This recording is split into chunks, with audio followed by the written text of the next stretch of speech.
Some weapons fade quietly into the pages of history, their stories told only in museums and old photographs. They become relics, reminders of past conflicts and the evolution of warfare. Yet cluster munitions remain fiercely debated on the world stage, igniting passionate arguments that challenge the boundaries between military necessity and humanitarian principles. Unlike other weapons, their legacy is far from settled.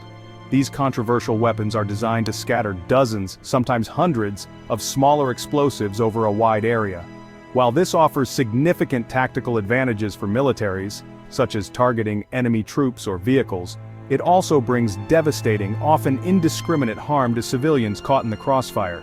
The impact of cluster munitions is not just military, but deeply human.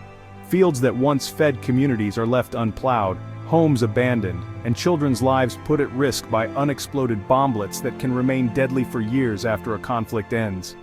The heart of the controversy lies in their dual nature, highly effective on the battlefield, yet predictably dangerous for non-combatants. This duality fuels ongoing debates about their legitimacy and morality. To truly understand cluster munitions, we must examine their complex design, their history of use, and the international legal efforts to control or ban them. Treaties and conventions have been drafted, but consensus remains elusive. The debate draws in a wide range of voices: military strategists who argue for their necessity, diplomats seeking compromise, human rights advocates demanding bans, and survivors whose lives have been forever changed. Each perspective adds depth to the ongoing discussion. As new conflicts erupt around the globe, the question of whether to use cluster munitions becomes ever more urgent. The stakes are high, and the need for clear understanding and informed decision-making is more critical than ever before. In this video, we'll explore what cluster munitions are, why they remain so contentious, and how their use continues to shape both the realities of war and the lives of civilians long after the fighting stops. Cluster munitions are weapons that disperse multiple smaller explosives, bomblets, over a large area. Unlike a single bomb, they create many explosions across a wide swath, targeting dispersed military formations. This area saturation is called area denial, making zones unsafe for enemy movement. Bomblets vary. Some target personnel, others light vehicles, and some serve both purposes. A single canister can release dozens to hundreds of bomblets, saturating the target zone. This wide, unpredictable footprint makes it nearly impossible to avoid civilian harm, especially near populated areas. By design, cluster bombs struggle to distinguish between combatants and civilians within their impact zone. Cluster munitions are a type of weapon system that can be launched from a variety of platforms, including military aircraft, artillery, and rocket systems. These munitions are designed to cover large areas quickly, making them effective for targeting groups of enemy forces, vehicles, or equipment spread out over a wide zone. Once launched, the main casing of the cluster munition travels toward its target and then opens mid-air, releasing dozens or even hundreds of smaller submunitions, often called bomblets, over a broad area below. Special fuses are used to trigger the casing to split open at a precise altitude or time, ensuring maximum spread.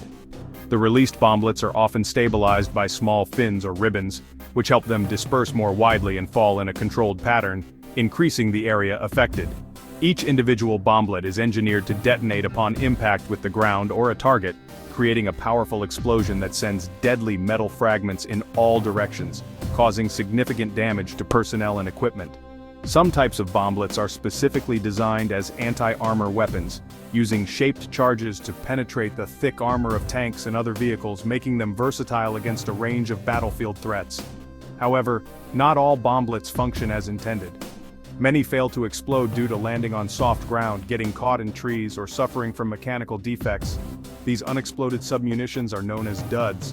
These duds remain highly dangerous, effectively acting as landmines that can detonate if disturbed, posing a serious risk to anyone who comes near them, including civilians and bomb disposal teams. The failure rate of cluster munitions can be alarmingly high, sometimes leaving entire fields or villages contaminated with hidden long-term threats that can persist for years or even decades after a conflict ends. While modern cluster munitions are equipped with advanced sensors and targeting systems to improve accuracy and reduce the number of duds, older models are far less precise and much more likely to leave behind unexploded ordnance. The result is a lethal, lingering hazard for anyone living, working, or traveling in affected areas long after the fighting has stopped. These dangers can disrupt communities, prevent farming, and make entire regions unsafe. This technical flaw, the high rate of unexploded duds and the indiscriminate nature of their impact, is central to the ongoing controversy and debate over the use of cluster munitions in modern warfare. Cluster munitions date back to World War II, with early versions like the German butterfly bomb. Their use expanded dramatically in the Vietnam War, where millions were dropped, especially over Laos, leaving a legacy of unexploded ordnance. Subsequent conflicts, Afghanistan, the Iran-Iraq War, the Gulf Wars, the Balkans, saw widespread use, each adding to evidence of civilian harm. Recent wars in Syria, Libya, Yemen, and Ukraine have kept cluster munitions in the spotlight. In Ukraine, both Russian and Ukrainian forces have used them, with Russia targeting populated areas and the US controversially supplying Ukraine.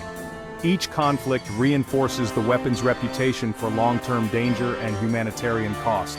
The global debate over their morality and necessity continues to intensify. Cluster munitions history is one of persistent controversy and enduring harm. Cluster munitions are controversial because they indiscriminately saturate large areas, making civilian casualties almost inevitable. When used near populated areas, homes, schools, and hospitals are at risk. International law demands distinction between combatants and civilians, a standard cluster bombs often violate. The bomblet's fragmentation causes severe, often untreatable injuries. Survivors face not just physical wounds but psychological trauma and disruption of daily life. The fear and uncertainty paralyze communities, long after the attack.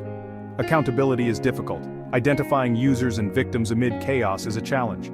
Investigations by groups like Human Rights Watch consistently reveal patterns of civilian harm. These findings fuel the global call for a complete ban and accountability for their use.